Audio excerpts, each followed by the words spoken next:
పరిశుద్ధ స్థలములో నుండి ఆయన నీకు సహాయం చేయునుగాక. కీర్తనల గ్రంథము 22. పరలోకమందున్న మా తండ్రి, నీ నామము పరిశుద్ధపరచబడునుగాక. నీ రాజ్యము వచ్చునుగాక. నీ చిత్తం పరలోకమందు నెరవేర్చున్నట్లు భూమి యందు నెరవేరునుగాక. మా అనుదిన ఆహారం నేడు మాకు దయచేయము. ఇతరులు మా ఎడల చేసిన అపరాధములను మేము క్షమించిన ప్రకారము మా అపరాధములను క్షమించుము.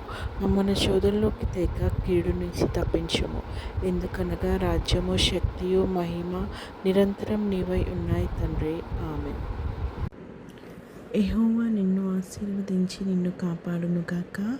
యెహోవా నీకు తన సన్నిధిని ప్రకాశింపచేసి నిన్ను కరుణించునుగాక. యెహోవా నీ మీద తన సన్నిధి కాంతి ఉదయింపచేసి నీకు సమాధానం కలుగజేయునుగాక. ఆమేన్.